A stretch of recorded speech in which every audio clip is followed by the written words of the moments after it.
দশম শ্রেণী ভূগোল বিষয়ে প্রথম পর্যায়ক্রমিক মূল্যায়ন অর্থাৎ ফার্স্ট সাবমেটিভ এক্সামের জন্য একটি চূড়ান্ত গুরুত্বপূর্ণ নমুনা প্রশ্নপত্র নিয়ে হাজির হয়েছি আজকের এই ভিডিওতে। এই নমুনা প্রশ্নপত্রে থাকা প্রতিটা প্রশ্ন পরীক্ষার জন্য ভীষণ গুরুত্বপূর্ণ, পরীক্ষাতে আসার মতো প্রশ্ন। কাজেই তোমরা যারা ভূগোল পরীক্ষাতে খুব ভালো রেজাল্ট করতে চাও, আজকের এই ভিডিওটি একদম শেষ পর্যন্ত দেখো এবং প্রশ্নপত্রে থাকা প্রতিটা প্রশ্ন খুব ভালো করে পড়ে রাখো। আমরা সম্পূর্ণ উত্তর সহ প্রশ্নপত্রটি শেয়ার করে নেব। সো প্রথম থেকে সম্পূর্ণ প্রশ্নপত্রটি দেখে নেওয়া যাক। প্রশ্নপত্রে একের দাগে বলা হচ্ছে, বিকল্পগুলি থেকে সঠিক উত্তরটি নির্বাচন করো। এখানে 8টি এমসিকিউ টাইপ প্রশ্নের উত্তর লিখতে হবে। প্রতিটি প্রশ্নের মান 1 করে, টোটাল 8 নম্বর রয়েছে। প্রথম এমসিকিউ টাইপ প্রশ্ন, যে প্রক্রিয়ায় ভূমির উচ্চতা হ্রাস পায় তাকে বলে। উত্তর হবে অপশান ডি, অবরোহণ। এরপর 1 পয়েন্ট খর প্রশ্ন, আরোহণ ও অবরোহণ প্রক্রিয়ার সম্মিলিত ফল হলো। উত্তর হবে অপশান সি, পর্যায়ন। নেক্সট প্রশ্ন, বায়ু ও জলধারার মিলিত কার্যে গঠিত ভূমিরূপটি হলো। উত্তর হবে অপশান সি, পেডিমেন্ট। প্রত্যেকটি প্রশ্ন গুরুত্বপূর্ণ। নেক্সট প্রশ্ন, ভূমিরূপ পরিবর্তনের নিচের কোনটির প্রভাব সর্বাধিক? উত্তর হবে নদীর। পশ্চিমী ঝঞ্ঝার প্রভাবে বৃষ্টিপাত সংঘটিত হয় যে অঞ্চলে, তা হলো। উত্তর হবে অপশান এ, জম্মু ও কাশ্মীর। পরের প্রশ্ন, উত্তর পশ্চিম ভারতে গ্রীষ্মকালে যে ধূলিঝড় দেখা যায় তা হলো। উত্তর হবে অপশান বি, আঁধি। এরপর 6 দাগের প্রশ্ন, ভারতের বৃহত্তম ও দীর্ঘতম খালের নাম কি? উত্তর হবে অপশান ডি, ইন্দিরা গান্ধী খাল।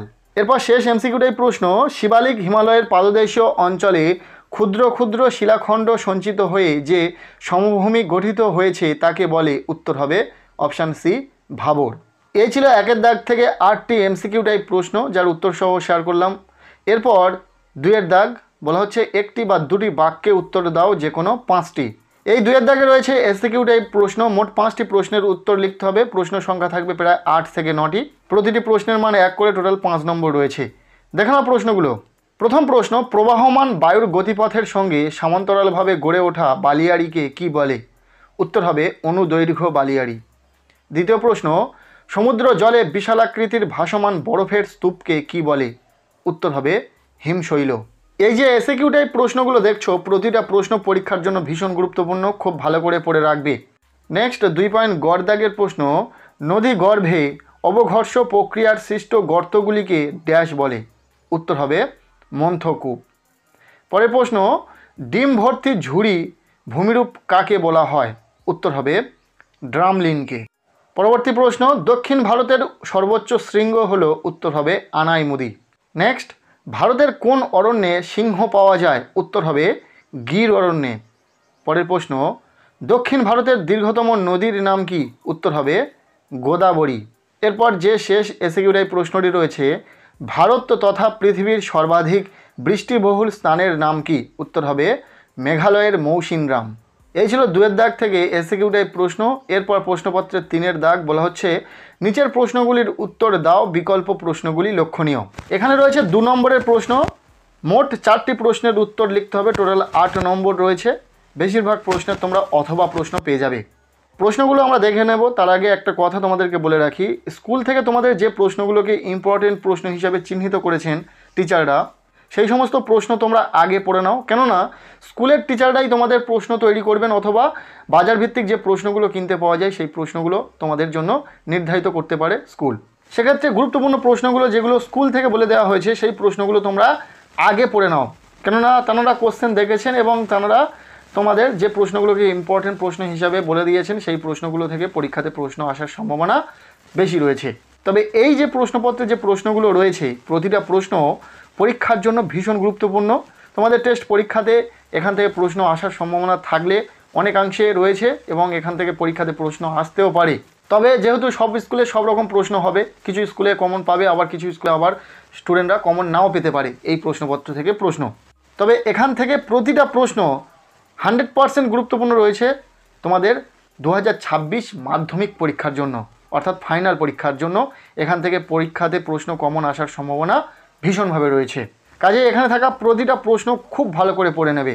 2 নম্বরের জন্য প্রথম প্রশ্ন, বার্গসুন্ড কি? উত্তর হবে হিমবাহ উচ্চ পার্বত্য উপত্যকা বেয়ে নিচের দিকে নেমে আসার সময় পর্বতগাত্রে জমে থাকা বরফ স্তূপ ও পর্বত্য হিমবাহের মধ্যে যে সংকীর্ণ ও গভীর ফাটল সৃষ্টি হয় তাকে জার্মান ভাষায় বার্গসুন্ড বলে। এরপর এর অথবা দিয়ে প্রশ্ন, পর্যায়নের সংজ্ঞা দাও। উত্তর হবে বিভিন্ন প্রাকৃতিক শক্তি যথা নদী, হিমবাহ, বায়ু, সমুদ্র তরঙ্গ প্রভৃতির দ্বারা ক্ষয়, পরিবহন ও সঞ্চয় কার্যের মাধ্যমে ভূপৃষ্ঠের যে সামঞ্জস্য বজায় থাকে তাকে পর্যায়ন বলে। এরপর খড়দাগের প্রশ্ন, ক্রেভাস কি? উত্তর হবে প্রবাহপথে হিমবাহের গায়ে সংকোচন ও প্রসারণের ফলে যে ফাটলের সৃষ্টি হয় তাকে ক্রেভাস বলে। স্বাভাবিক বাঁধ বা লেভি কাকে বলে? উত্তর হবে নদীর সমভূমি প্রবাহে বন্যার ফলে কোনো কোনো অঞ্চলে নদীর তীর বরাবর নুড়ি, বালি, কাদা প্রভৃতি জমা হয়ে উঁচু বাঁধের সৃষ্টি হয় তাকে স্বাভাবিক বাঁধ বলে। এরপরের প্রশ্ন, দুন বলতে কি বোঝায়? উত্তর হবে দুন কথার অর্থ হলো পার্বত্য অঞ্চলের উপত্যকা। সংকীর্ণ পর্বতের মাঝে অবস্থিত নিম্ন স্থানকে বলা হয় দুন, যেমন দেরাদুন। পরের প্রশ্ন, ড্রেকান ট্রাপ কাকে বলে? উত্তর হবে ড্রেকান শব্দের অর্থ দাক্ষিণাত্য এবং ট্রাপ শব্দের অর্থ সিঁড়ি। ভূ অভ্যন্তরের উত্তপ্ত ম্যাগমা, এখানে স্পেলিংটা মিস্টেক রয়েছে, ভূপৃষ্ঠের উপরে ধীরে ধীরে সঞ্চিত হয়ে পশ্চিম থেকে পূর্ব দিকে ধাপে ধাপে সিঁড়ির মতো নেমে গেছে, একে ডেকান ট্রাপ বলে। এখানে থাকা প্রতিটা প্রশ্ন ইম্পর্টেন্ট, খুব ভালো করে পড়বে। এরপর এর অথবা দিয়ে প্রশ্ন, সামাজিক বনসৃজনের দুটি উদ্দেশ্য উল্লেখ করো। উত্তর, প্রথম পরিবেশের ভারসাম্য রক্ষা করা, দ্বিতীয় শিল্পের প্রয়োজনীয় কাঁচামালের সরবরাহ অব্যাহত রাখে, তৃতীয় পতিত জমি পুনরুদ্ধার ও ভূমিক্ষয় রোধ করা, এবং চারে রয়েছে গ্রামাঞ্চলে জ্বালানি কাঠ, পশু খাদ্য প্রভৃতির যোগান বাড়ানো। এরপর প্রশ্নপত্রের 4-এর দাগ বলা হচ্ছে নিচের প্রশ্নগুলির উত্তর দাও, বিকল্প প্রশ্নগুলি লক্ষণীয়। এখানে 3 নম্বরের প্রশ্ন রয়েছে, মোট 3টি প্রশ্নের উত্তর লিখতে হবে, টোটাল 9 নম্বর রয়েছে। যে প্রশ্নগুলো গুরুত্বপূর্ণ এখান থেকে দেখে নাও। প্রথম প্রশ্ন, অনুদৈর্ঘ্য ও বারখান বালিয়াড়ির মধ্যে 3টি পার্থক্য লেখো। অথবা দিয়ে প্রশ্ন, মরু অঞ্চলে বায়ুর কাজের প্রাধান্য দেখা যায় কেন? এরপর খড়দাগের প্রশ্ন, রসায়মতানে ও ড্রামলিনের মধ্যে পার্থক্য লেখো। এর অথবা দিয়ে প্রশ্ন, গঙ্গা অ্যাকশন প্ল্যান কি? জল সংরক্ষণের গুরুত্ব ও পদ্ধতি সংক্ষেপে লেখো। এই 3 মার্কের প্রশ্ন ও 5 মার্কের প্রশ্নের উত্তর করে দেওয়া নেই। যদি উত্তর নিয়ে সমস্যা হয় অবশ্যই কমেন্টে জানিও। আর এখানে যে 3 মার্কের প্রশ্নগুলো দেখছো প্রতিটা প্রশ্ন কিন্তু ভীষণ গুরুত্বপূর্ণ, খুব ভালো করে পড়বে। পরের প্রশ্ন, সামাজিক বনসৃজন ও কৃষি বনসৃজনের মধ্যে পার্থক্য লেখো। এর অথবা দিয়ে প্রশ্ন, ভারতে ক্রান্তীয় চিরহরিত উদ্ভিদ এবং ক্রান্তীয় পর্ণমোচী উদ্ভিদের বৈশিষ্ট্যের 3টি পার্থক্য উল্লেখ করো। এরপর প্রশ্নপত্রে 5-এর দাগ, যেখানে বলা হচ্ছে যে কোনো একটি প্রশ্নের উত্তর দাও, বিকল্পগুলি লক্ষণীয়। এখানে 5 নম্বরের বড় প্রশ্ন রয়েছে, মোট 2টি প্রশ্নের উত্তর লিখতে হবে, টোটাল 10 নম্বর, এবং 2টি প্রশ্নের 2টি করে অথবা প্রশ্ন থাকবে। দেখে নাও। প্রথম প্রশ্ন, শুষ্ক বা মরু অঞ্চলে বায়ু ও জলধারার মিলিত কার্যের ফলে গঠিত ভূমিরূপগুলি চিত্রসহ বর্ণনা করো। ভীষণ গুরুত্বপূর্ণ প্রশ্ন পরীক্ষার জন্য।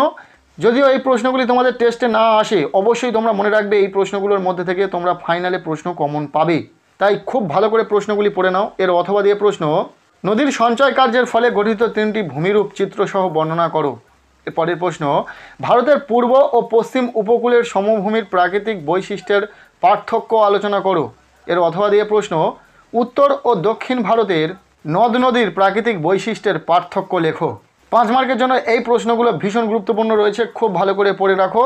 এই প্রশ্নগুলো যদিও তোমরা টেস্টে না পাও, অবশ্যই কিন্তু মনে রাখবে ফাইনালের জন্য ভীষণ গুরুত্বপূর্ণ, তাই অবশ্যই এখন থেকে এই প্রশ্নগুলো খুব ভালো করে পড়ে রাখো, এবং আশা করব তোমাদের টেস্ট পরীক্ষাতে এখান থেকে প্রশ্ন কমন থাকবে।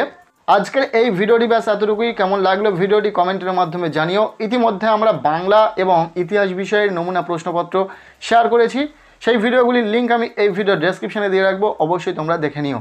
আজকের এই ভিডিওটি তোমাদের ভালো লেগে থাকলে লাইক করে দাও, আর পারলে ভিডিওটি বন্ধুদের সাথে প্রচুর শেয়ার করে দাও।